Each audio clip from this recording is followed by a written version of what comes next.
이지은, 김성은과 함께하는 빈민민중당 팟캐스트 이리 오너라! 네, 빈민민주당 당원 여러분, 그리고 민중당 당원 여러분, 그리고 저희 팟캐스트를 듣고 계시는 청취자 여러분, 반갑습니다. 김성은. 이지은입니다. 드디어 빈민민중당 팟캐스트 이리 오너라가 시작이 됐습니다. 지은씨, 우리 팟캐스트 소개 좀 해주세요. 네, 팟캐스트 이리 오너라는 총 3가지 이야기로 구성될 예정입니다. 우리 빈민 당원들이 거리에서 겪어가는 진솔한 삶의 이야기, 그리고 치열하고 끈질긴 투쟁 현장 이야기, 우리 당의 이야기로 꾸며질 예정입니다. 아, 그러면 3개의 이야기가 다 따로 이렇게 업로드가 되는 건가요? 네, 그런데 오늘은 처음이기 때문에 맛보기로 3가지 이야기가 하나로 올라가게 됩니다. 여러분 기대해주세요. 정말 기대가 많이 됩니다. 우리 둘이 진행하는데 부담스럽긴 한데요. 네, 많이 부담스럽습니다. 네, 잘 부탁드립니다. 저도요. 자, 그럼 본격적으로 시작해 보도록 하겠습니다. 첫 번째 시간입니다. 우리 빈민민중당 당원들의 삶의 이야기를 담아내는 시간. 온전히 우리 당원들의 삶을 함께 들어보는 시간. 나로 말할 것 같으면. 자, 첫 번째 사연 바로 들어가 보도록 하겠습니다. 지은 씨, 첫 번째 사연 어디서 온 사연인가요? 네, 제기동역 3번 출구에서 온 사연입니다. 민주노련 동대문 중랑 지역 소속 회원이시고요. 액세서리를 파는 당원이십니다. 사연을 제가 온 거를 잠깐 보니까 사무차장이 지나갈 때마다 당비를 언제 내냐라고 이렇게 질문을 하셨다고 하는데요. 맞죠? 네, 맞습니다. 네. 당비를 내는 것은 당원이 당을 사랑한다는 첫 번째 표현이겠죠? 네, 맞습니다. 여러분, 당비는 사랑입니다. 네, 그러면 지은 씨가 사연을 읽어주겠습니다. 네. 안녕하세요. 저는 제기동역 3번 출구에서 액세서리를 팔고 있는 당원입니다. 머리띠가 예쁜 게 많으니 지나가다가 들으세요. 민중당은 우리 사무처장이 와서 얘기를 하더라고요. 내가 또 우리 사무처장을 믿으니까 가입을 했어요. 민중당 하면 도와주고 싶고 안타깝고 그렇습니다. 남편이 죽고 자식들 먹여 살리기 위해 처음 거리로 나와서 장사를 시작한 게 벌써 32년이나 흘렀습니다. 거리에서 장사를 하다 보면 많은 사람들을 만나는데 꼭 2번, 3번 말하는 손님들이 있어요. 내가 이래봬도 청력이 무지 좋거든요. 한 번만 말해도 알아듣는데 자꾸 2-3번씩 말하는 손님들이 있어요. 그리고 엄청 크게 말하는 손님들도 있어요. 그래서 그분들에게 내가 하고 싶은 말이 있는데 조금 작게 말하고 길게 말하지 말고 짧게 말합시다. 가장 기억에 남는 사람이 있다면 언젠가 한 번은 500원 때문에 남자 4명이랑 싸웠어요. 경찰도 오고 난리도 아니었다니까요. 정말 쪼잔하게 500원 가지고 그러냐고 내가 거기 자르라고 했다고 경찰 부르고 난리도 아니었어요. 그 양반들이 기억나네요. 내가 여기서 장사하면서 우리 아들, 딸 공부를 다 시켰어요. 비록 나는 공부를 많이 못했지만 우리 애들은 끝까지 교육시키려고 했고 대학까지 공부를 시켰어요. 애들이 자기 삶을 열심히 살고 있다는 걸 보면서 나는 잘 살고 있구나 하는 자부심도 느껴요. 이게 엄마 마음이 아닐까요? 네, 우리 사연 속의 당원님은 되게 굉장히 유쾌한 분이신 것 같은데 맞나요, 최명호 사무차장님? 예, 맞습니다. 네, 이 제기동역에서 액세서리 파시는 분은 어떤 분이세요? 좀 이렇게 특징을 설명해 주신다면. 키가 작으신데 할머니세요. 근데 당차시고 언제나 웃으시면서 저한테 인사도 해주시고 항상 유쾌하신 분이십니다. 사무차장님을 되게 예뻐하시는 것 같은데. 예, 가끔 점심도 사주시고 오. 예, 뭐 맛있는 거 있으면 항상 같이 먹자고도 하시고 그렇습니다. 네. 네, 정말 유쾌한 당원이신 것 같습니다. 우리 당원님이 신청한 곡은 별과 같이입니다. 노래 듣고 오시죠.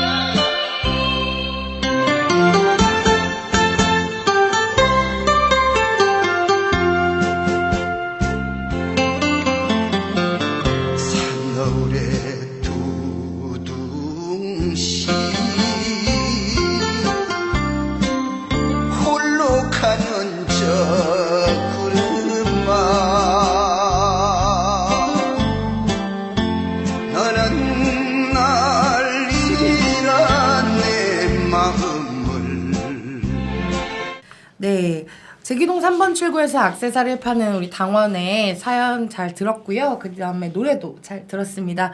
1부는 이렇게 당원분들이 자신의 삶을 이야기하는 시간입니다. 그 사연 많이 많이 보내주시고요. 또 저희가 인터뷰를 하러 갈 수도 있으니까 갔을 때 외면하지 말아주셨으면 좋겠습니다. 그러면 다음으로 넘어가도록 하겠습니다.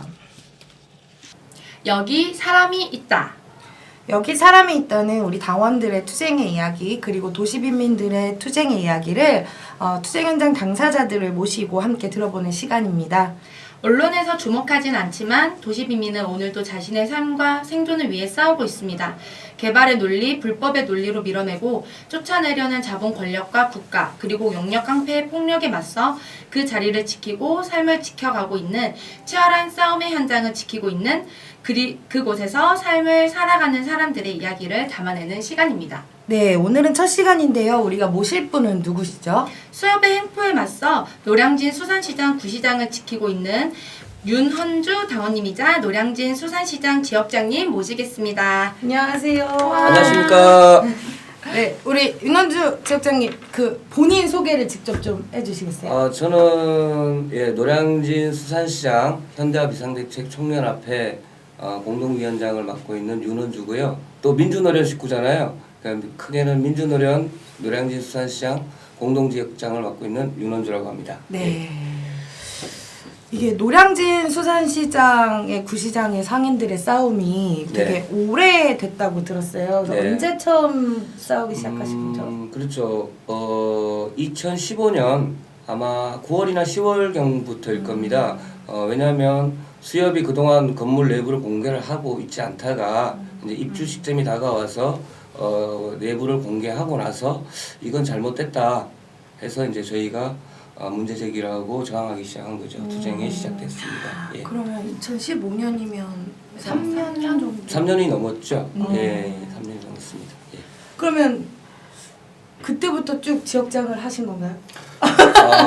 전쟁터다 보니까 좀 승진이 빠른 거고요. 승진이 처음에는 빨라. 처음에는 그냥 평상인이었다가 기획국장 맡고 있다가 아마 2016년도 5월경부터 제가 공동위원장을 맡고 예. 그래도 지역장님 하신 지 2년이 넘으신 거네요. 그렇죠. 예.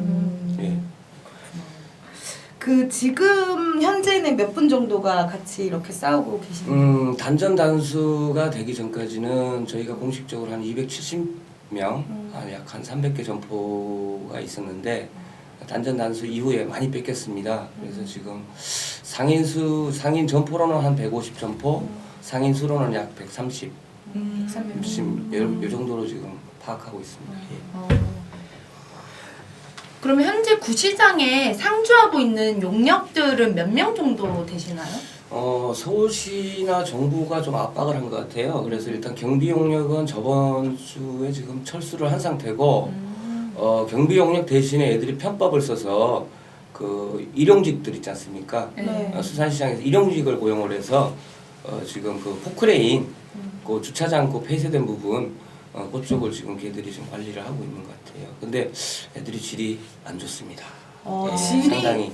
질이 안 좋다는 그 거. 경비 용역은 경비 용역법에 의해서 하다 보니까 좀 제한적으로 뭐 욕 같은 것도 못 하게 하고 요즘 경비 용역 좀 강화가 많이 됐어요. 사실은 우리가 그 사람들하고 관리할 때가 좀 더 편했는데 이 사람들은 좀 내가 보니까 조금 완전히 좀 질이 아주 좀 나빠요. 그 상인들하고 좀 다툼이 있고 또 상인도 폐기됐고 최근에 그래서 팔도 부러지고 뭐 지금 이런 상황이라서 사실은 상인들이 좀 많이 불편해합니다. 굉장히 그래서 뭐 술 한 잔 드시고 좀 시비가 붙은 경우도 굉장히 많아요 지금. 정말 딱 용역 깡패들인 거네요. 걔들은 그러니까 경비 용역 법에는 있지 않은 사람들이지만은 사실은 그 사람들보다 더 나쁜 사람들이라고 보시면 됩니다. 그 저도 이제 수산시장 얼마 전에 기사 난 걸 봤는데 그 아까 말씀하셨던 폭력을 당하신 분들 그 지역장님도 그 명도 집행 과정에서 폭력 당하셔서 기자회견 한 거 봤거든요. 얼굴이 엄청 많이 명도 집행 과정은 아니고 이제 단전 단수에 저희가 이제 그 농성하는 그 과정에서 제가 집단 한 15명, 20명한테 회사 직원들한테 둘러싸여서 폭행을 좀 당했고 얼굴이 좀 심하게 다쳤는데 뼈는 안 다쳤대요.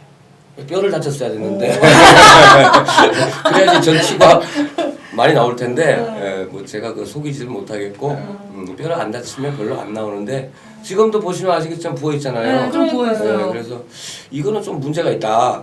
이거 뼈 안 다쳤다고 해서 전치가 너무 적게 나오는 거 아니냐. 이거 새로이 좀 이거 의사협회에서 좀 제고를 해야 되겠다. 그러네요. 예. 이거 살짝 여기 밑에 예. 멍이 남아 있는 것 예, 같아요. 아무래도 이게 지금 근육이 좀 놀란 것 같아요. 아. 근육 쪽에서 지금 아주 뭉쳐져 가지고 풀어지지가 않네요. 예. 보면은 그 용역들이 거의 상인들한테 화풀이하듯이 이제 뭐 끌고 가서 집단으로 폭행하고 이런 일들도 막 아, 용역들은 그렇게 못해요. 용역들 못하고. 용역들은 못하는데 그거 잘못 알고 조금 이제 와전된 경우가 있는데 물론 예전에 처음에는 초창기 때는 용역들한테 많이 당했어요 저희가. 근데 저희가 그 이제 용역들이 어떤 사람들을 알고 이제 대응을 하다 보니까 그렇게 심한 행동은 못했는데 문제는 수역 직원들입니다. 직원들이 예. 그 노량진 수산시장 직원들이죠. 그 사람들이 뭐 위에 수협 중앙에서 어떤 지시가 내려갔는지는 몰라도 이 사람들이 아주 그냥 악랄해졌어요. 우리가 봤던 옛날의 시장 그 직원들이 아닙니다. 눈빛이 진짜 우리랑 싸울 때는요, 이 진짜 늑대 눈빛이, 늑대의 눈빛이에요. 그러니까 저 사람들이 우리가 알고 있던 직원들이 맞나? 그 정도로 진짜 사람들이 바뀌더라고요. 예. 그러니까 그 수협 직원들이 그러니까 예전에는 그러니까 문제가 없었을 때는 예. 같이 이렇게 그렇죠. 예. 잘 지내고 뭐 호용호재하는 사이고 뭐 저도 그쪽 상인 직원들도 잘 알고 뭐 평상시에는 뭐 악수하고 술 한잔 먹고 있는 다 사이인데 그러니까 수협 중앙의 사람들이 나쁜 사람들이에요. 그 자회사 직원들을 그런 식으로 막 부려먹는 거죠 한마디로 마름식으로 부려먹다 보니까 이 마름의 횡포가 사실은 더 크다는 거. 예. 수협 직원들이 문제입니다 지금 사실. 예. 이게 폭력이 일상이 돼가고 있다는 느낌이거든요. 저번 주까지는 굉장하게 하루에 한 번씩 다툼이 있고 얻어 터지고 뭐 폭행을 많이 당했고 뭐 솔직한 얘기도 저희도 뭐 참다 또 뭐 주먹 뭐 멱살 잡을 수 있는 거고 해서 뭐 심하게 좀 싸웠는데 다행히 그 지금 박준균 열사 아현 이동 네. 그 열사분 돌아가시면서 서울시가 지금 굉장히 조금 수협 측을 압박하고 있는 그런 형태입니다. 그래서 지금은 조금 나름대로 좀 평화를 유지를 하고 있어요. 뭐 시장 내에 와가지고 겁박행위라든지 이런 행위들이 지금 눈에 띄게 줄었고 한마디로 좀 서울시가 통제를 하고 있는 것 같습니다. 예. 그래서 그나마 연말 연시에 좀 다행이지 않나. 그래도 나름대로 서울시가 좀 책임을 지겠다고 좀 나서는 그런 모양이라 좀 다행이라고 생각하고 있습니다. 예. 네. 근데 단전 단수가 된 이후에도 장사는 계속 하고 계시다고 들었어요. 장사- 어떻게 하고 계세요? 장사꾼이 장사해야죠. 우리 장모님은 농사꾼이거든요. 근데 시골에서 농사 지금 1년에 농사 지금 몇백만 원 미치는 것 같아요. 그래도 농사꾼이니까 농사는 짓더라고. 장사꾼이니까 장사해야죠. 미치더라도. 그리고 어쨌든 그 불이 꺼지고 물이 끊어진 이런 상태에서 발전기를 돌리고 살수업체를 동원해서 물을 공급하고 화장실에 물을 공급하고 또 우리가 식수로 사용하고 해서 정말로 눈물겨운 투쟁을 하고 있습니다. 예. 근데 이제 물고기들은 바다 그러면 이제 해수를 넣어야 되는 거잖아요. 그것도 이제 따로 그렇죠. 해수업체한테 물이 떨어지면 해수업체가 그 물차가 와서 공급을 하고요.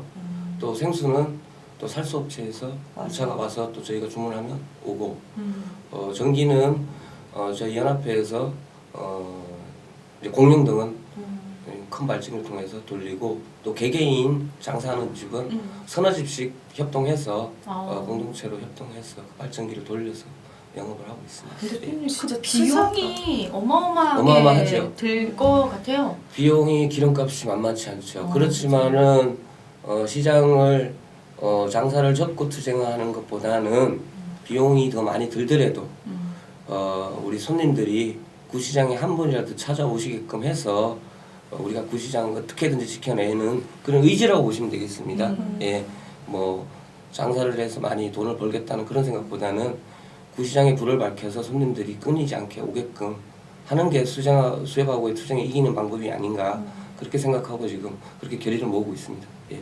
네.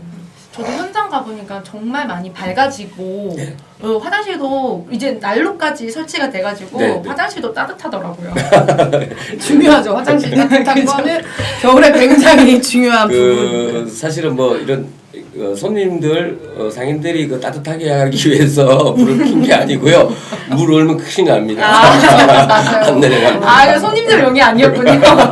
물 얼면은 화장실 사용 못 합니다. 그래서 큰일 납니다. 그래서 난로불 펴서 물이 잘 내려갈 수 있도록 그렇게 하고 있습니다. 어쨌든 어려운 상황이지만 네. 계속 장사를 하고 계시고 네. 우리 직장님은 파는 어떤 걸 파세요? 저는 지포, 뭐 멸치, 건어물 종류죠. 저는 수산시장이라고 해가지고 그 화로들만 아. 화로들만 있는 줄 알아. 이런 사람들이 진짜 많지 않을까요? 그렇죠. 전어물을 그러니까 파시는 저희 수산시장에 이제 뭐 다른 시장도 마찬가지입니다. 사개 부류가 있어요. 네, 크게 그게, 고급 부류, 대중 부류, 냉동 부류, 폐류 부류. 이제 대충 아시겠죠. 고급은 화로, 회. 네. 대중은 이제 고등어, 조기 이런 이제 선어들, 죽은 선어들. 그다음에 냉동은 뭐 홍어라든지 이런 냉동 홍어 같은 홍어 종류가 많고요. 폐류는 아시죠? 조개류. 네네. 조개류. 저희는 이제 기타, 근어물류, 기타 부류 해서 이렇게 저희가 다 5개 부류가 있습니다. 예. 그럼 지역장님은 노량진 수산시장에서 털을 잡으시고 장사한 지는 얼마나 되신 거예요? 지금 정확히 20년 됐습니다. 20년. 20년이요? 제가 제일 막내예요. 20년이 막내예요? 예, 거의 30년 가까이 40년 가까이 된 상인들이 주류고 저는 30에 30에 들어왔거든요. 나이 30에 지금 50이니까 딱 20년 됐네요. 예. 근데 제가 막내라니까요. 거의 농촌 가면 65세 예. 이상의 청년 맞습니다. 이런 맞습니다. 느낌인가요? 네, 맞습니다. 그러면 노량진 수산시장에서 장사를 시작하게 된 뭐 이유나 이거 과거 얘기를 좀 들어보면 좋을 것 같아서.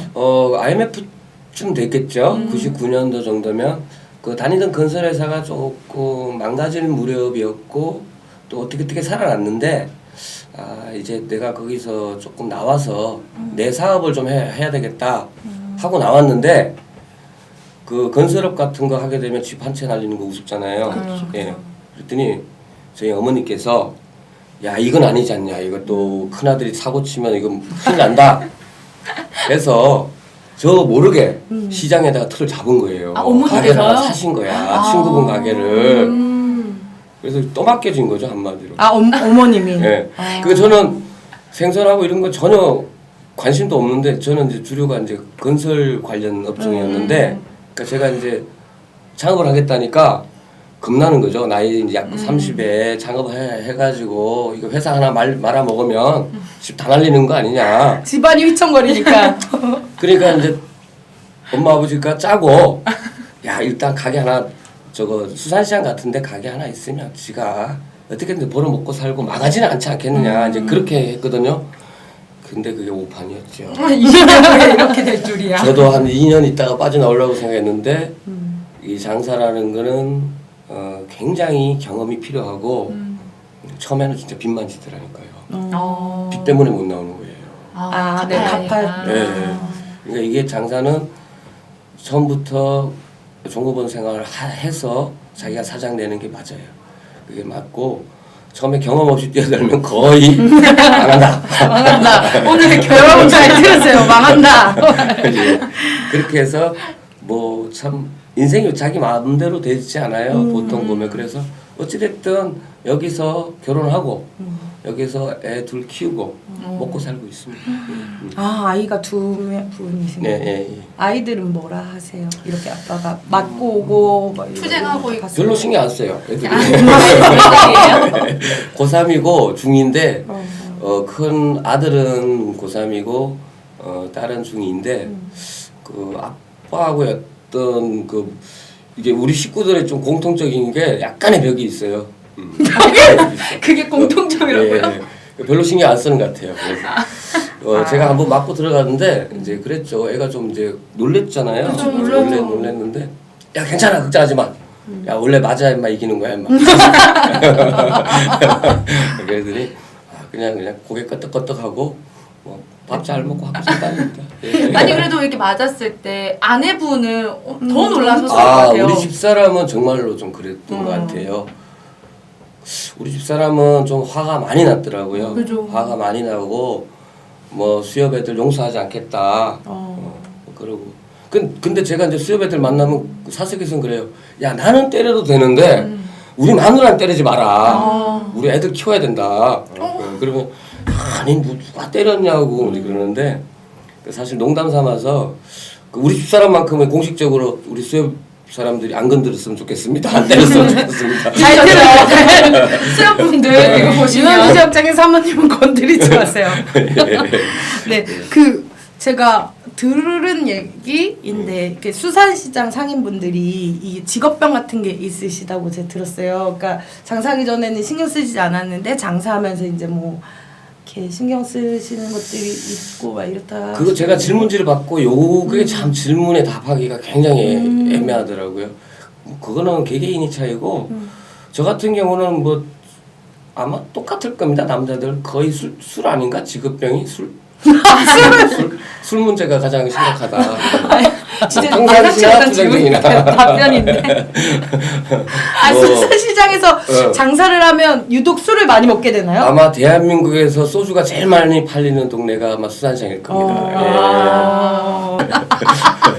네. 그럼 주류 업계에서도 같이 투쟁해야 하는 거 아닙니까? 그래야 되는데 이게 참 사람들이 이게 이 상황이 나빠지면은 도와줘야 되는데 이 발길을 뚝 끊어요. 참 이게 좀 안 좋은 것 같아요. 조금 슬픈 현실인 것 예, 같아요. 그러네요. 그건 아니지 않느냐. 예, 그렇습니다. 그 노량진 수산시장이 어쨌든 우리 상인분들 때문에 이 거의 랜드마크잖아요. 그렇죠. 서울의 랜드마크 같이. 그리고 저도 이제 친구들이랑 연말에 모이고 이러면 전 노량진 수산시장 가본 적은 없거든요. 근데 이제 친구들 이렇게 전화로 주문하면 수산시장에 주문하면 이렇게 아이스박스에 이렇게 모아서 먹고 막 이렇게 했던 기억이 있어가지고 어쨌든 이렇게 수산시장을 랜드마크로 키워온 건 상인들이 있기 때문인데 어쨌든 명도 집행을 몇 번 맞았잖아요. 근데 이제 투쟁하면서 처음 딱 명도 집행을 하러 온다고 했을 때 그때 심경은 좀 어떠셨는지. 좀 많이 화가 났죠. 그 본질은 그 싸움의 투쟁의 본질은 수협하고의 투쟁의 본질은 현대화 사업이 잘못됐다는 걸 문제 제기한 건데 우리를 겁박하는 수단으로 명도소송을 제기한 거고 내쫓기 위해서 또 손해배상 소송도 하고 뭐 상인들의 간의 갈등도 유발시켜가지고 그러니까 우리 그 노동 문제 같은 이런 보면은 그런 거하고 유사하게 저희를 또 악랄한 방법을 많이 사용했어요. 그래서 명도소송 자체가 명도소송이 중요한 게 아니고 명도소송을 수협은 우리를 상인들을 내쫓기 위한 수단으로 쓴 거지 그게 투쟁의 본질은 아니다. 그래서 화가 많이 났지만 저는 자신 있었어요. 뭐 막말로 명도소송에서 저희가 쫓겨날 사람 같지 않잖아요. 전혀 안 그렇다요. 그래서 그럼 니네만 결국 손해 볼 거다.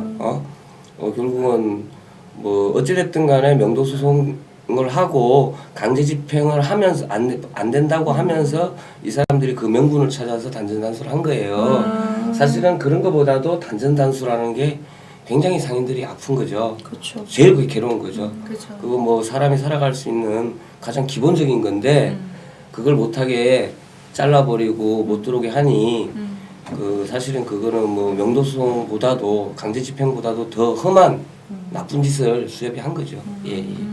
현대화 사업 말씀을 하셨으니까 이게 지금 신시장은 개장을 했죠. 그럼요. 있고 죄송합니다. 상인들은 거기 장사하고 계신 분들도 있고 이 현대화 사업이 잘못됐다라고 우리 구시장 상인분들이 그 얘기하고 계신데 어떤 부분을 그렇습니다. 구체적으로 말씀해 주시면. 2016년도 3월 15일 날 정식으로 법인이 이사를 했어요. 현대화 건물로 이사를 하고 나서 상인들을 좀 겁박하는 그 수단으로 그 가스를 그 식당 같은 데는 가스를 끊어고 2주를 종료를 했고 또 명의 변경자라는 게 있었습니다. 이제 종업원들이 그 가게 하나를 산 경우가 있어요. 돈을 모아서. 근데 명의 변경 자체가 안 되면 가게를 날리잖아요. 그러니까 그런 사람들은 이제 꼬덕이고 명의 변경 해줄 테니까 가자. 뭐 이런 식으로 초창기에 그런 식으로 해서 넘어간 거고 그 이후에 뭐 공실관리라는 명목으로 뭐 상인들 계속 괴롭혀가지고 도저히 못 견디게 해서 그렇게 이제 끌고 간 거죠. 강제 입주죠 한마디로. 그렇게 된 거고. 아까 참 질문이 어떻게 됐죠? 마지막 그까지 그 현대화 사업의 잘못된 점을 몇 가지 이렇게 딱딱딱딱 얘기해 주시면. 그거죠. 여유 공간이 없다는 겁니다. 여유 공간. 그러니까 이제 수협은 같은 1.5평을 배정했는데 무슨 소리냐 하는데 소비자 통로가 일단 넓어야 됩니다. 그렇죠. 예. 그리고 4통 8탈로 그 소비자가 오고 가능한데 여기는 밀폐된 공간이에요. 그래서 아마 상권이 그 에스컬레이터 주변만 활성화가 돼 있습니다. 그렇기 때문에 약 75%의 상인들, 85%의 상인들이 장사가 안 되는 지역에 배치가 됐고 약 15%만 장사가 되는 지역에 배치가 되다 보니까 결국은 상인들이 2, 3년 견디다가 도태되는 그런 구조밖에 안 되죠. 그렇게 되면은 결국은 사람들이 많이 와서 물건을 사갖고 가야지 서울 시민들한테 혜택이 가는데 더 싸게 팔아야 되는데 그런 부분이 자꾸 시장의 축소가 되고 상인들이 떠나가게 되면 시장 기능을 잃게 되면 결국은 그 서울 시민들한테 피해가 가는 거죠. 또 수협은 그 건물을 유지하기 위해서 상인들한테 세를 많이 받을 거고 당연히 물건값의 인상 요인이 될 거고 그렇지 않겠습니까? 네, 맞아요. 예, 그렇기 때문에 저희가 저희 욕심만으로 투쟁하는 게 아니라 서울 시민들을 대변해서 크게는 그렇게 투쟁을 하고 있다는 것은 꼭 우리 청취자 여러분들이 꼭 알아주셨으면 고맙겠습니다. 네. 아니 저도 신시장을 구경을 한번 가봤거든요. 네. 근데 이게 천장이 낮아서 그런지 이게 구시장보다 이게 비린내가 더 많이 나더라고요. 그렇습니다. 일단 밀폐됐고 그 전체 상인들이 지금 얼추 좀 들어간 편인데요. 한 70% 이상 들어간 편인데 영업 그 판매 상인들은 지금도 냄새가 나고 그 위에 천장 텍스를 보면은 곰팡이가 낍니다. 그러니까 구조적으로 수산시장은 개방이 돼 있어야 되는 거예요. 그 지금 우리 구시장 같은 경우는 자연 환풍이 되게끔 돼 있습니다. 그리고 자연 채광이 될 수 있게끔 그 시대에도 그렇게 설계를 한 거예요. 수산시장도 용도에 맞게끔. 근데 저기는 국비 1,540억이 들어가다 보니 공사비를 부풀린 겁니다. 공사비를 부풀려서 전혀 수산시장 용도하고는 다른 그러니까 공사비만 빼먹은 그런 건물이 지어진 거예요. 그러니까 우리 수산시장 용도하고는 전혀 맞지 않는 건물이 지어졌다. 예, 그렇게 생각하고 있습니다. 겉만 삐까뻔쩍한 그렇죠. 건물. 예, 예. 그러니까 왜 국비가 들어가니까 어떻게든 부풀려서 빼먹어야 될 거 아닙니까? 설계가. 그렇죠.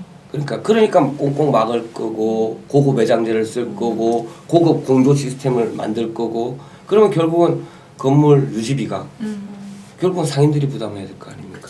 여기는 구시장은 건물 유지비라고 할 것도 없습니다. 그냥 페인트 칠하고요. 전기 배선 같은 거 뭐 이런 설비 부분 이런 것만 고치면 A급 시장입니다. 지금 봐도. 예. 지금 관리가 안 됐을 뿐이어서 그렇지. 예. 그러니까 그렇게 비린내가 나고 천장에 곰팡이가 쓸고 점점 이렇게 되면 시민들도 찾지를 않을 것 같은. 네, 그렇습니다. 환경이. 지금 뭐 이제 거의 3년 돼 가는 건물이 뭐 비가 새고 또 곰팡이가 쓸고 그 천장에 텍스비에 해수관이 들어가고 생수관이 들어가서 결로 현상 때문에 아이고. 곰팡이가 피고 그 곰팡이가 얼마나 그 안 아토피 좋죠. 뭐 그쵸. 호흡기 엄청 호흡기에도 굉장히 안 좋지 않습니까? 그 유지비를 어떻게 감당할 거며 그 냄새는 어떻게 감당할 겁니까? 맞아요. 그러니까 결국은 안 되는 사업을 지금 중단을 하고 빨리 새롭게 대책을 세우는 것만이 노량진 수산시장이 살 길이다. 뭐 한마디로 이런 거죠. 우리가 등산을 제가 좋아하는데 등산을 가서 길을 잃을 경우가 있습니다. 내려가다가. 근데 그 길을 내려가다가 잘못 내려가서 계속 헤매다 보면요. 죽어요. 근데 길을 잃었을 때 방법이 딱 한 가지가 있습니다. 되돌아가는 겁니다. 정상으로. 그리고 어디로 내려가는지를 정확히 보고 길을 찾아서 내려가야죠. 우리 시장도 마찬가지입니다. 지금 현대화 사업이 이 상태로 그냥 가면요, 그냥 시장은 죽습니다. 원전 재검토해서 좋은 방안을 만들어야 됩니다. 그 길만이 노량진 수산시장을 살리는 유일한 길이다, 이렇게 생각하고 있습니다. 예. 그러면 지금 서울시나 정부관계부처, 그러니까 해양수산부나 농해수위에서는 어떻게 하고 있는지. 정부 서울시 그냥 우리가 지쳐서 포기하는 걸 기다리고 있는 거죠, 한마디로. 근데 우리가 누굽니까? 절대 포기하지 않습니다. 결국은 그 사람들도 테이블에 앉혀야죠. 테이블에 앉혀서 자, 현대사업 잘못된 거 책임자 처벌하고 지금 상인들한테 이렇게 겁박한 사람들 잘못을 물어야죠.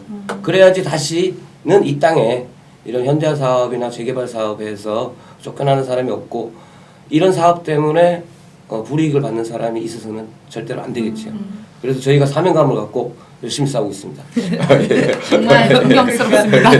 네, 그러면 우리 상인분들이 요구하는 요구는 어떤 게 있어요? 저희는 그겁니다. 현대화 시장이 잘못 지어진 건 사실이지만 일단은 보완책으로 구시장을 좀 일부라도 존치를 하면 충분히 보완이 되지 않겠느냐. 그리고 역사적으로도 이런 갈등에서 동시대 이 갈등의 해결 방안을 신시장과 구시장이 공존하는 방식으로 해결했다. 얼마나 멋있습니까? 그렇죠. 그렇죠. 예, 그리고 역사의 그 흔적이 남고, 아, 노량진 수산시장 갈등을 이렇게 해결했다. 뭐 다른 갈등 현장도 충분히 그렇게 타협안을 찾아서 상생할 수 있는 그런 롤 모델이 좀 됐었으면 좋겠습니다. 저희 시장이. 네. 완전 멋있어요. 우리 그러면 구시장만의 매력은 뭐가 있을까요? 예전에 구시장 지금 연말이면요, 사람이 진짜 밀려다녔습니다. 그 정도로. 그렇게 하고 왁자지껄하고 막 어수선하면서도 어수선한데 안에서도 그 물건이 풍성했고 질서가 있고 뭐 이런 그 시장다운 좀 맛이 있습니다. 근데 지금은 좀 사실은 거의 좀 폐허가 된 그런 걸 우리가 지금 복구를 하고 있는 그런 수준이지만은, 아직도 저희 시장에 오시면 그런 좀 폐허 같지만은 그 안에서 또 생동감 있는 삶의 현장을 그 우리 서울 시민들이 볼 수 있을 겁니다. 그러니까 많이 좀 찾아와 줬으면 저희한테 큰 힘이 되겠습니다. 네. 네, 그러면 마지막으로 혹시 이거 유튜브로 올라가거든요. 그러면 이제 우리 당원들도 보고 일반 시민들도 볼 텐데요. 네. 이제 그분들께 저 카메라 보고 아, 예. 네, 한마디를 해주시면. 저도 민중당원입니다. 당적을 많이 바꿨습니다. 그런데 민중당이야말로 정말 발전해서 대한민국의 소외된 계층, 어려운 사람들 대변할 수 있는 그런 정당으로 크게 발전해서 꼭 앞으로 뭐 한 5년 뒤, 10년 뒤에는 집권할 수 있는 정당으로 도약할 수 있으면 정말 좋겠습니다. 그리고 서울 시민 여러분들, 노량진 수산시장 저희 욕심만으로 싸우는 거 절대 아닙니다. 그래서 우리 서울 시민들을 위한 그런 좋은 시장을 만들기 위해서 투쟁하는 거니까 좀 너그럽게 좀 봐주시고 시장 많이 찾아오셔서 저희들이 좀 큰 힘이 됐으면 정말 좋겠습니다. 고맙습니다. 네, 오늘 바쁘신데도 이렇게 와주셔서 너무 감사드립니다. 아유, 제가 고맙습니다. 네. 현대화 사업이라고 해서 뭐 새로운 시장을 만들고 새로운 공간을 만드는 게 우리나라가 굉장히 잘하는 일인 것 같은데요. 새로운 공간과 새로운 건물을 짓는 것만이 현대화라고 할 수 없을 것 같고, 지역장님 말씀하신 것처럼 구시장의 이점과 그리고 지금 뭐 현대화 사업 잘못 가고 있는 것을 스톱시키고 되돌아보면서 잘 됐으면 좋겠습니다. 역시 개발의 논리보다는 그 시장을 읽어가고 있는 사람들의 이야기에 귀를 기울였으면 좋겠습니다. 네, 오늘 지역장님 너무 감사합니다. 고맙습니다. 네. 3부는 민중당과 세상 속으로입니다. 3부는 당의 소식을 전해드리고 당에서 진행하는 사업도 소개해드리고 그리고 여러분들과 함께 나누고 싶은 이슈들을 함께 나누는 시간입니다. 네, 첫 번째 시간인데요. 당원분들께 전해드릴 당 소식은 뭔가요? 네, 사법적폐 관련입니다. 민중당이 2018년 하반기에 양승태 잡는 민중당이라는 슬로건으로 열심히 활동을 하였습니다. 바로 사법적폐를 청산하기 위해서인데요. 사법적폐가 뭐죠? 박근혜 정부 시절 박근혜의 입맛에 맞게 법관들이 내란 음모를 조작하고 당을 해산시키고 국민들이 뽑은 국회의원직을 박탈시켰습니다. 그 중에 핵심은 양승태 전 대법원장입니다. 전국에 적폐 판사 47명이나 있습니다. 우리가 문제가 생겼을 때 법대로 해! 라는 말을 많이 하죠. 그런데 이 법관들이 법대로 하는 게 아니라 정권의 입맛에 맞게 판결을 내린 것입니다. 오늘은 이석기 의원 내란 음모 사건과 통합진보당 해산 사건을 보려고 합니다. 그 전국 적폐판사 47명은 민중당에서 포스터로 나와서 우리 노점상 당원들 마차에도 붙이고 그랬던 걸로 기억하는데 맞죠? 네네, 맞습니다. 그래서 네. 지나가시는 시민들이 많이들 보고 이제 욕들을 많이 하셨다고 하더라고요. 그쵸, 정말 욕 나오는 인간들인 것 같습니다. 그 사상의 자유가 있다는 우리나라 대한민국에서 우리가 민주주의 국가잖아요. 근데 이제 내란 음모를 조작했던 사건 그리고 통합진보당 해산 사건은 저도 기억이 나는데요. 계속 이야기를 해주세요. 네, 국정원 대선 개입 사건으로 위기에 몰린 박근혜는 2013년 국가보안법 위반 혐의로 이제 통합진보당 이석기 의원 압수수색을 합니다. 북이랑 연계를 하였다고 경찰서를 습격, 통신시설 등 국가기관 시설 파괴 등 내란 음모를 했다고 합니다. 언론에서는 계속적으로 이제 자극적인 멘트로 방송을 합니다. 지하혁명 조직 아로가 있다라는 혐의를 만들어냅니다. 쟁점으로는 내란 음모, 내란 선동, 아로 실체입니다. 1심에는 혐의가 적용되어 징역 12년을 받았습니다. 2심에는 내란 음모, 아로 실체는 없었고 내란 선동은 있었다고 징역 9년을 선고합니다. 그리고 마지막 대법원 판결에서도 2심과 똑같은 판결이 났습니다. 지하혁명 조직 아로는 실체는 없고 증거 부족으로 내란 음모 혐의도 없고 북한과 연계설의 혐의도 없으므로 재판 시 검찰이 주장한 바도 있는데 그런데 내란 음모는 없었으나 내란 선동을 했다며 9년형을 선고하였습니다. 그냥 얼핏 듣기도 굉장히 이상한데요. 실체도 없고 내란 음모 혐의도 없어. 그리고 북한과 연계설에 대한 혐의도 없어. 근데 내란 선동을 했어. 이게 지금 사법부에서 이런 판결을 지금 내렸다는 거잖아요. 그렇죠. 이제 앞뒤가 전혀 맞지 않는 말을 대법원이 한 겁니다. 왜 도대체 대법원은 왜 그랬을까요? 왜 그랬죠? 박근혜가 위기에 몰렸으니 이제 대선 개입보다 더 큰 사건으로 그리고 박근혜를 싫어하고 정부에게 질타하는 국회의원이 꼴보기 싫었던 거죠. 그리고 이석기 의원 이제 주거지도 서울이고 검찰에서 말하는 내란 음모 사건 현장도 서울인데 1심 재판은 뜬금없이 수원지법에서 하고 통합진보당 지휘 확인 소송도 재판부, 주심 판사, 사건 번호까지 배당에 개입한 것이 밝혀졌습니다. 그리고 당시 재판장인 이민걸 판사는 내란 음모 사건 재판 이후 법원 행정처 기획조정실장으로 이제 승진을 한 게 된 거죠. 발령이 났습니다.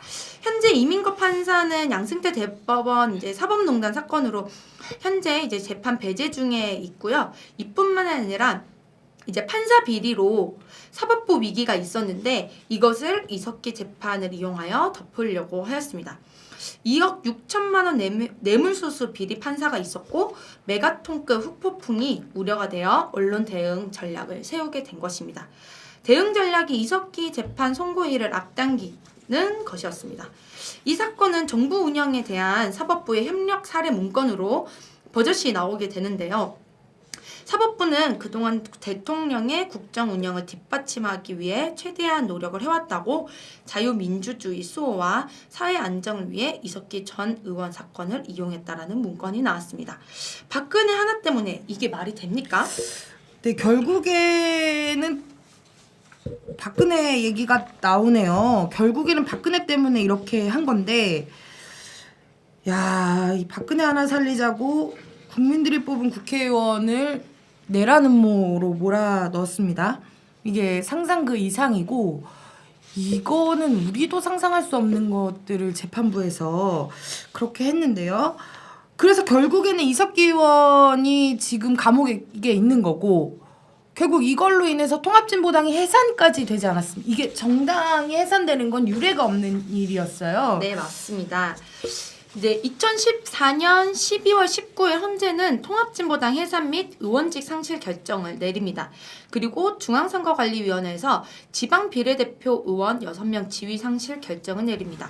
국민이 뽑은 정당 의원들을 헌법과 법률에 근거하지 않는 의원직 박탈에 가만히 당하고만 있을 수 없어. 전 통합진보당 의원들은 소송을 제기합니다. 소송을 했으니 이제 재판을 해야 하는데 본인들도 근거가 없다는 걸 알고 찔리니까 재판 결과를 사전 파악하라고 박병대 법원행정처장, 임종헌 법원행정차장, 양승태 대법원장이 직접 지시를 합니다.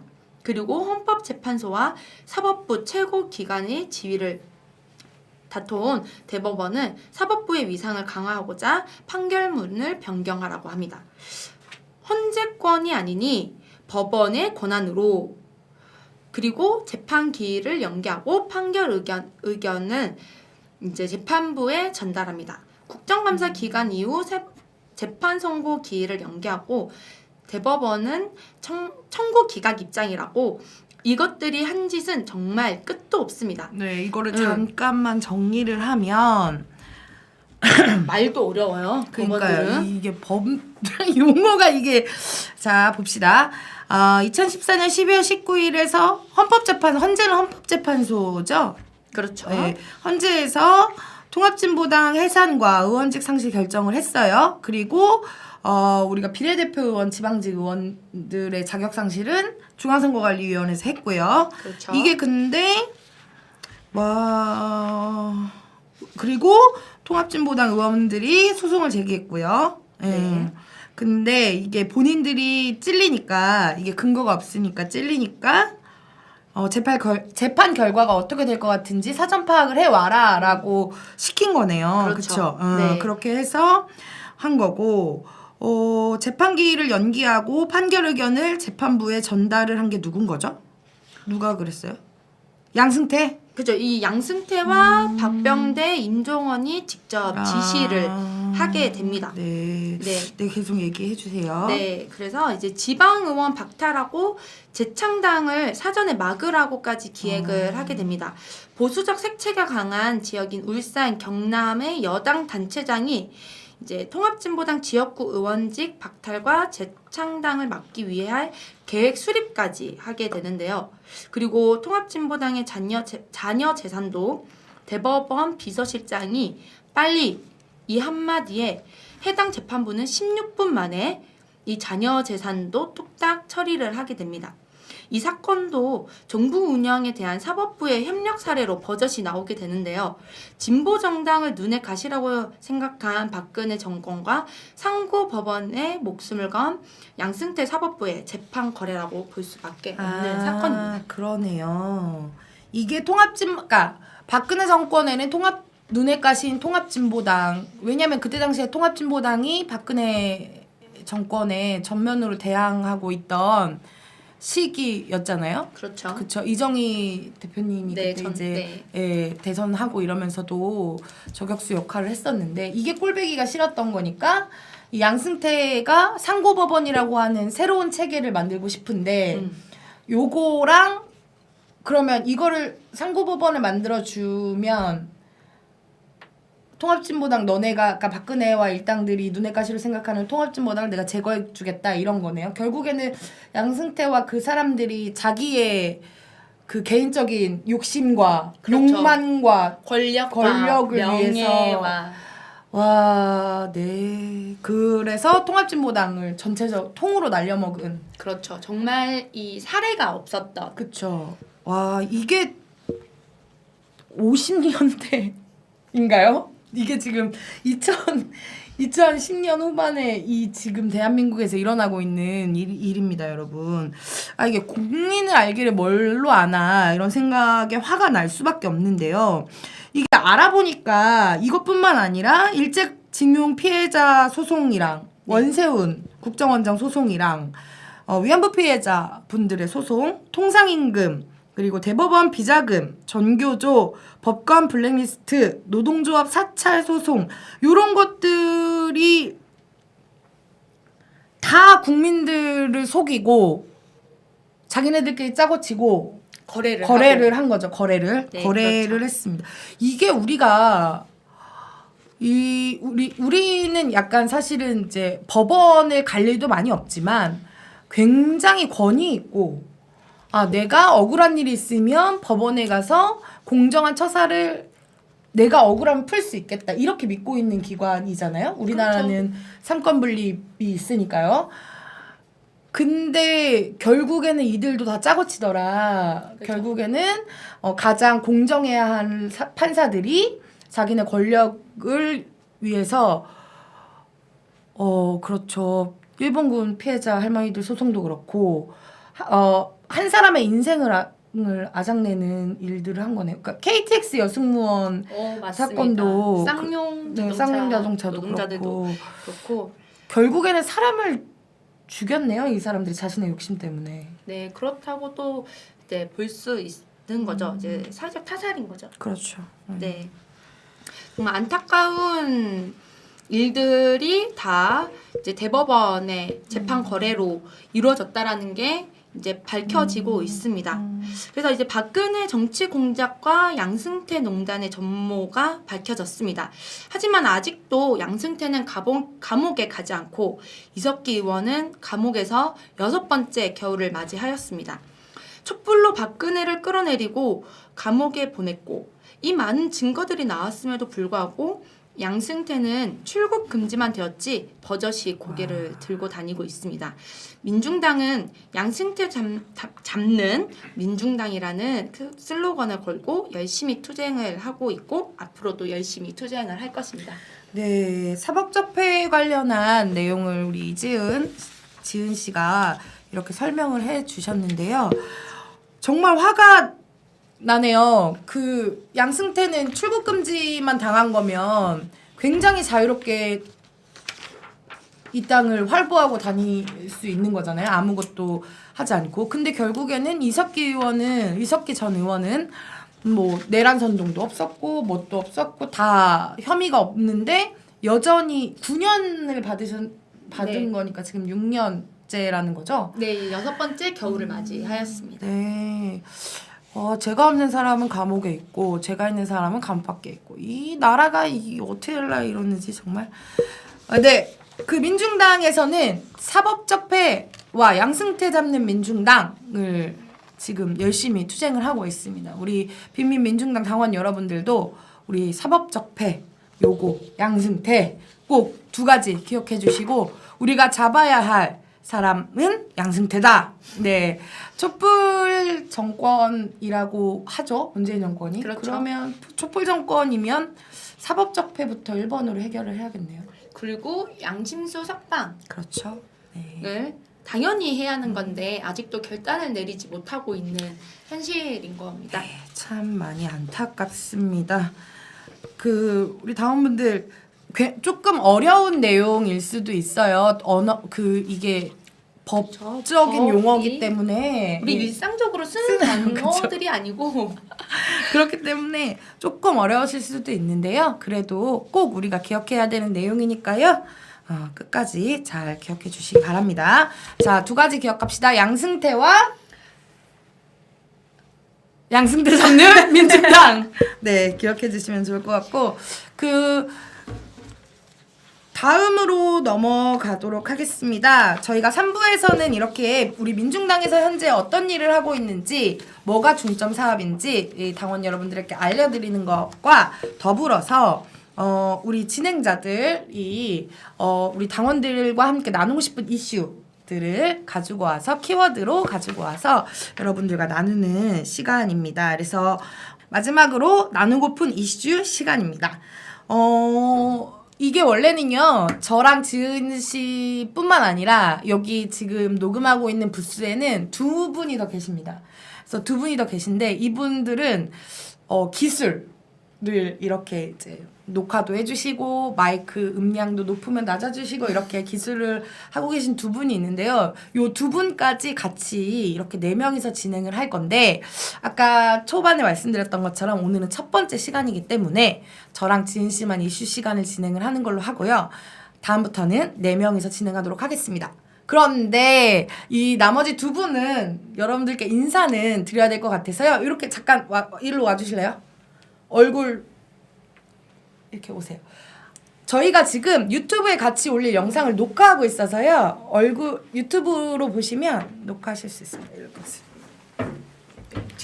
일단은 뭔가 가족 사진 같은 거. 그래요. 뒤에서 할까요? 가족 사진으로. 네. 그 여기 먼저 소개를 좀 해주시겠어요? 네, 안녕하세요. 저는 서울 비밀민중당 위원장이고요. 민주노련 송파지역연합회 사무국장으로 일하고 있는 김나영입니다. 근데 목 잘리는 거 아니죠? 네? 나오고 있겠죠? 네, 네. 네, 나올 거예요. 여기까지 괜찮습니다. 아, 네. 동대문 중랑 사무차장 최명호입니다. 반갑습니다. 와. 저희가 이렇게 한 팀입니다. 이렇게 팟캐스트 진행을 한 팀인데요. 진행? 네. 진행? 기술. 두 분 어떠세요? 이슈는 오늘 못 하실 것 같고 앞으로 이만은 가고 앞으로 열심히 하겠습니다. 잘 들어봐 주세요. 감사합니다. 카메라 울렁증이지. 유치원생입니까? 네, 알겠습니다. 네, 우리 여기 네. 앞으로 좀 팟캐스트와 우리 유튜브가 더 활발하게 우리 당원분들께 더욱더 쉽게 다가갈 수 있도록 더 노력 많이 하겠고요. 그리고 다음번부터는 우리 이슈도 잘 준비해서 당원분들께 전해드리도록 하겠습니다. 네, 두 분의 각오를 잘 들었습니다. 그래서 다시 자리로 가주시고요.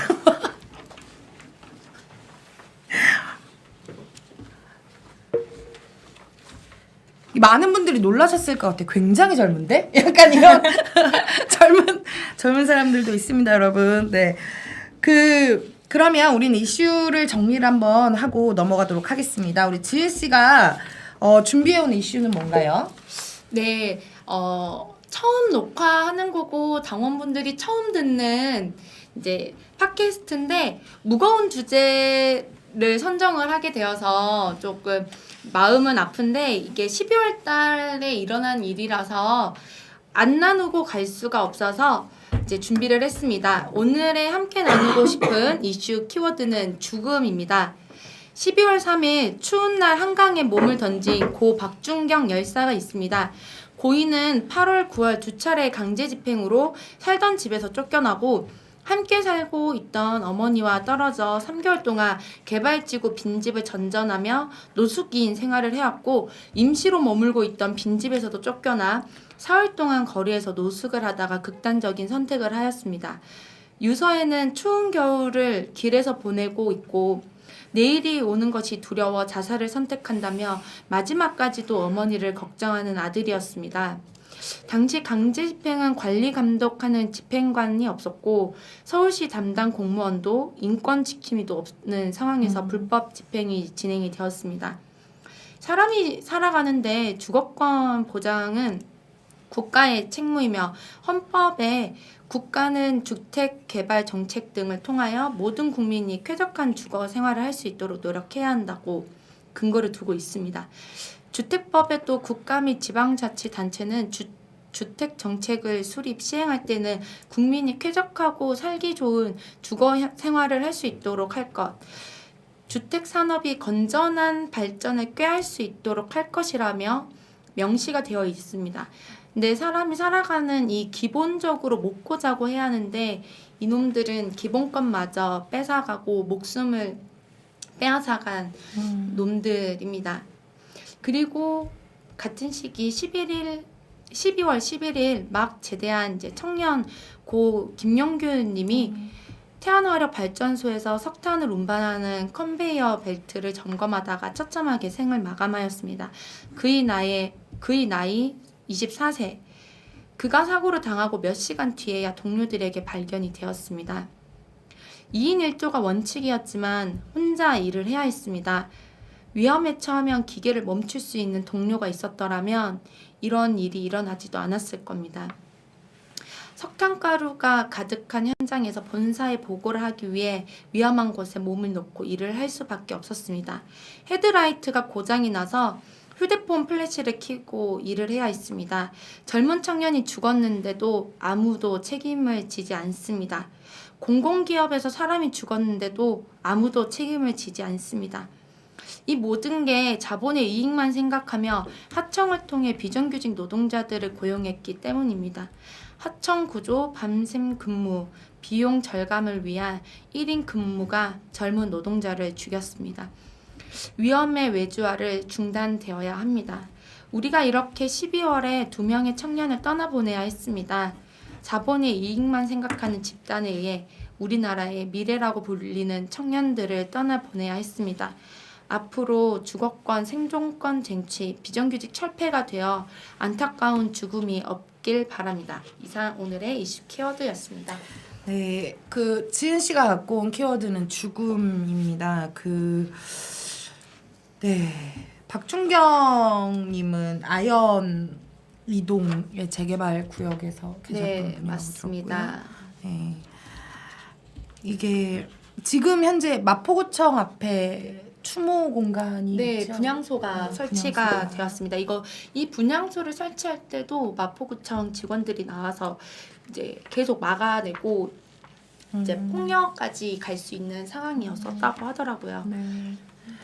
이게 강제 철거를 할 때는 그 요즘에 좀 많이 바뀌어가지고 인권 지킴이 네, 뭐였죠? 인권 지킴이가 인권 있어야 합니다. 지킴이가 있어야 되는데 인권 지킴이도 없었고 그러니까 어머님이랑 살던 집이 강제 철거가 돼서 이제 다른 분의 집에서 계셨는데 그곳마저 이제 강제 네. 철거가 된 거잖아요. 굉장히 저도 이제 철거 현장에 연대하러 갔었을 때 이 용역들이 장난이 아니더라고요. 그 폭력의 수위가. 이게 바라만 보는 것도 정말 네. 살기가 가득한 네, 눈빛이고 이제 원래 어머니와 월세에서 살다가 그곳에서 강제 집행을 당해서 쫓겨나고 이제 어머니는 다른 곳에서 떨어져서 사시고 이제 아드님이 이제 빈집을 이제 전전하면서 노숙인 생활을 해오셨던 거죠. 그래서 당시 어머니가 5만 원을 주면서 찜질방에 가라 네.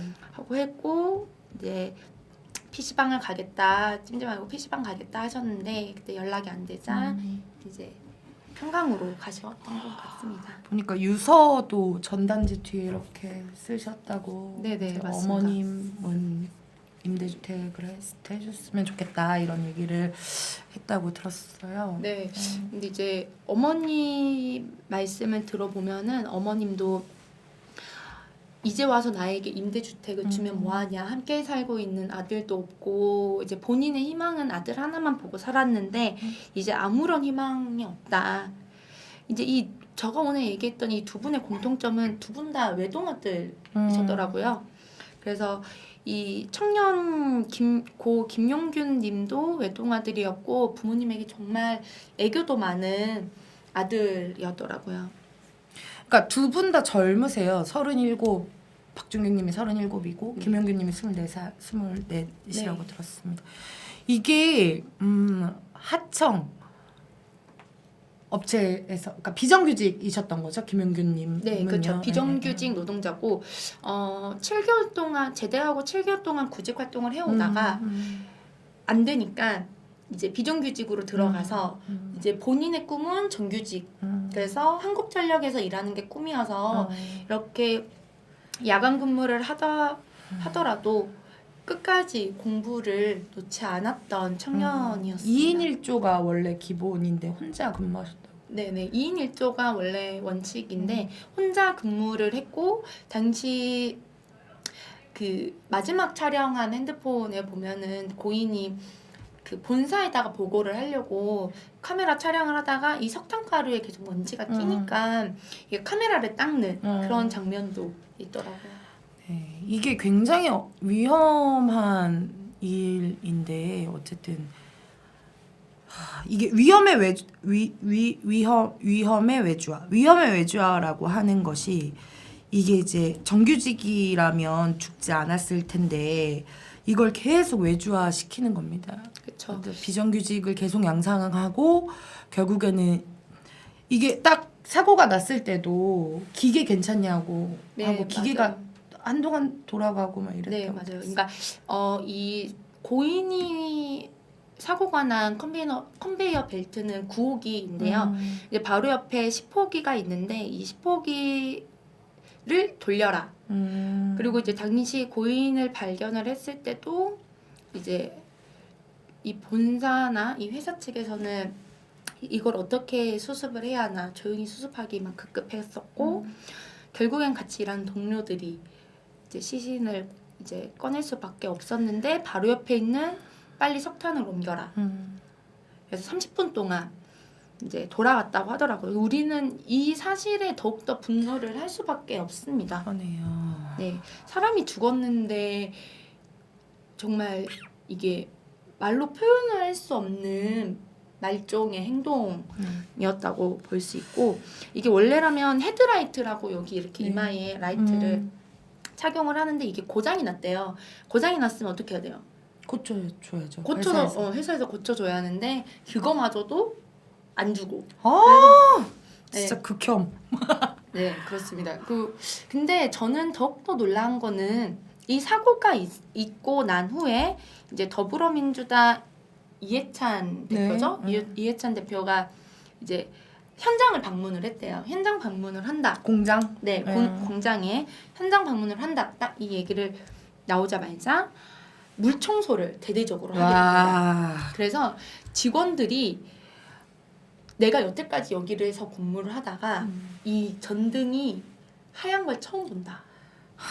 그러니까 단 한 번도 노동자들이 일하는 이 현장에서는 청소도 단 한 번도 제대로 되지도 않았고, 근데 높은 사람이 온다고 하니까 그제서야. 네, 물 청소를 대대적으로 한 거죠.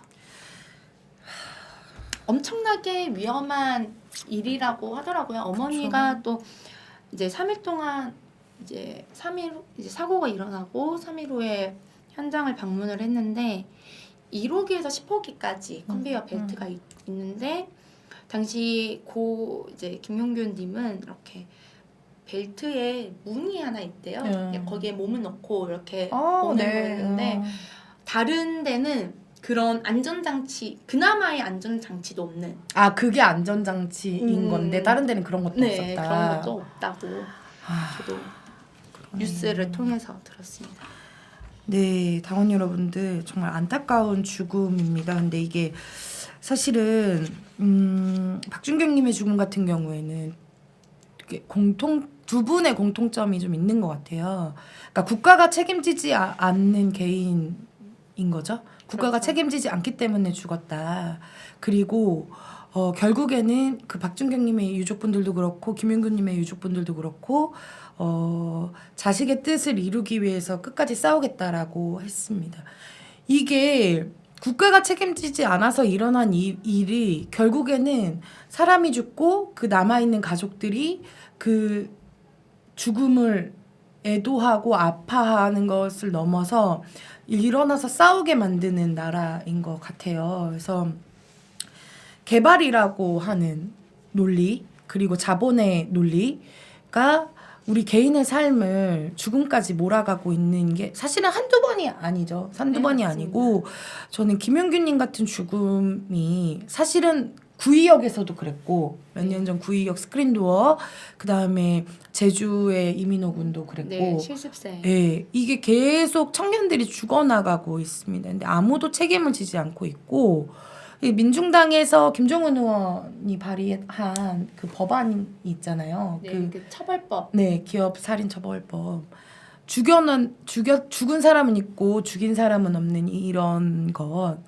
그 아연 재개발 문제도 그렇고 그 김용균님의 죽음도 그렇고 꼭 책임자 처벌도 받고 우리 김용균님이 원했던 비정규직 없는 세상이 왔으면 좋겠고 우리 철거민들이 늘 요구하시는 거는 그거잖아요. 선대책 후개발이잖아요. 마을을 이룬다는 거는 결국엔 그 안에 사람들이 살아가고 있다는 겁니다. 공장에 기계가 돌아가는 건 결국 그 안에 그 기계를 돌리는 사람들이 있기 때문에 가능한 일인데요. 우리가 가장 먼저 잊는 것은 자본의 논리와 그 다음에 개발의 논리에서 가장 먼저 잊어버리려고 하고 지워버리려고 하는 것은 그 속에 있는 사람들의 목소리와 인생과 삶이 아닌가 싶습니다. 12월 마지막을 조금 무거울 수는 있는데요. 우리가 잊지 말아야 하는 죽음이고 되풀이 되지 말아야 하는 죽음입니다. 우리 당원 여러분들 두 분 꼭 기억해 주시고요. 앞으로도 이 문제가 해결될 수 있도록 같이 관심 가져주시면 좋겠습니다. 저는 키워드는 이렇게 지은 씨가 너무 준비를 많이 해주셨네. 저는 오늘 너무 추웠잖아요. 네. 며칠째 저는 진짜 독감에 걸려가지고 지금 괜찮으세요? 예, 저는 괜찮습니다. 젊어서. 장난이고요. 강추위를 가져왔습니다. 강추위. 강추위. 너무 추워. 진짜 미친 날씨예요. 미쳤어요, 날씨가. 지금 밤에는 영하 14도, 15도 이렇게 떨어지고 저 지금 살고 있는 집에 물이 얼어가지고. 아파트가요? 네, 진짜 깜짝 놀랐습니다. 뜨거운 물은 나오는데 찬물은 안 나와서 관리사무소에 전화하니까 수도꼭지를 중간에 놓고 드라이기로 말리면 녹을 수도 있습니다라고 말을 하더라고요. 그래서 이걸 어쩌나 이러고 있는데요. 우리 제가 추위가 오니까 이게 저는 이제 뭐 추워도 집에 들어가면 그래도 좀 따뜻하고 이렇게 하는데 제가 또 걱정되는 건 거리에서 싸우고 계신 분들이 많잖아요. 그리고 지금 굴뚝에 올라가 계신 노동자분들도 계시고 이 추위에 그런 분들이 먼저 걱정이 되고 또 우리 노점상 당원분들은 또 이 추위에 거리에서 장사를 또 하셔야 되는 상황이잖아요. 그래서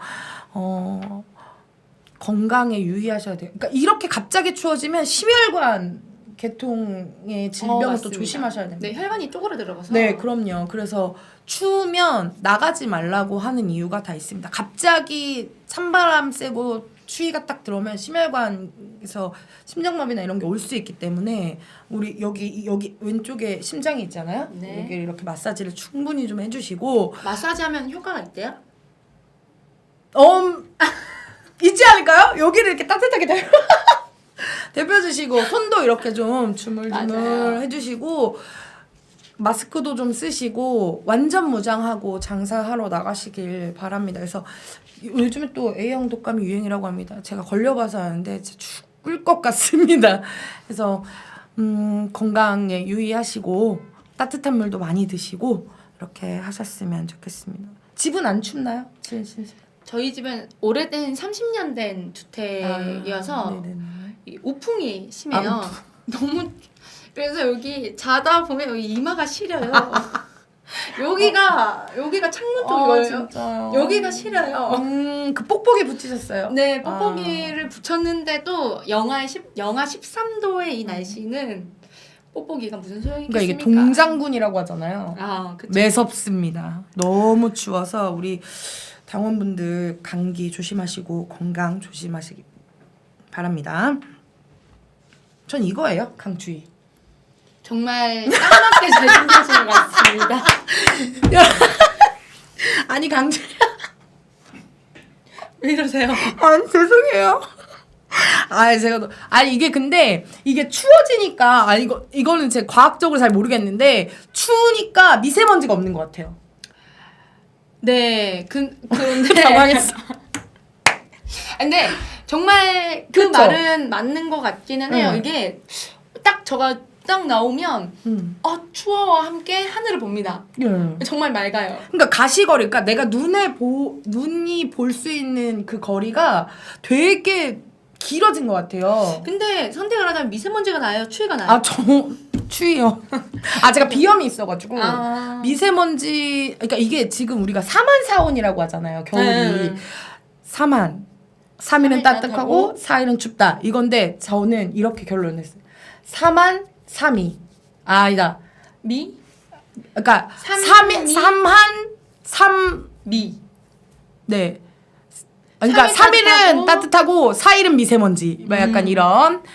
그러니까 이게 그런 말이 좀 유행한다고 하더라고요. 그래서 진짜 이게 저는 미세먼지도 그렇고 황사도 그렇고 우리가 봄에만 이렇게 좀 봄에 그렇죠. 계절에 꽃가루. 있는 그런 거였는데 이제는 봄이고 여름이고 가을이고 겨울이고 이 미세먼지랑 이것 때문에 진짜 죽겠어요.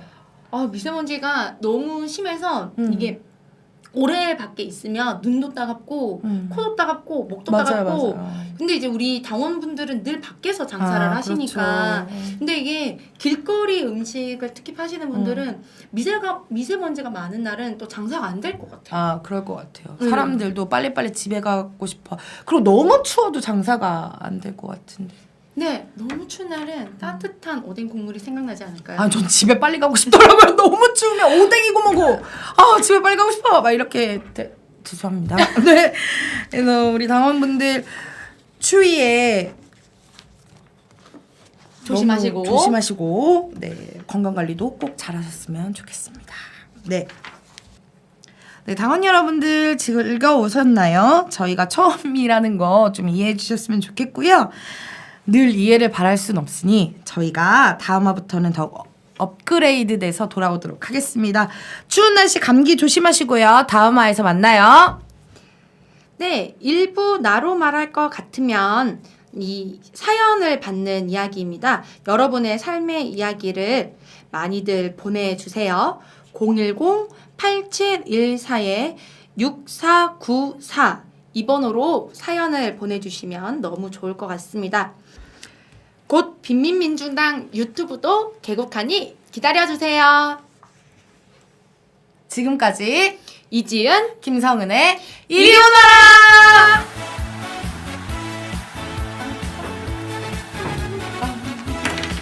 고생하셨습니다.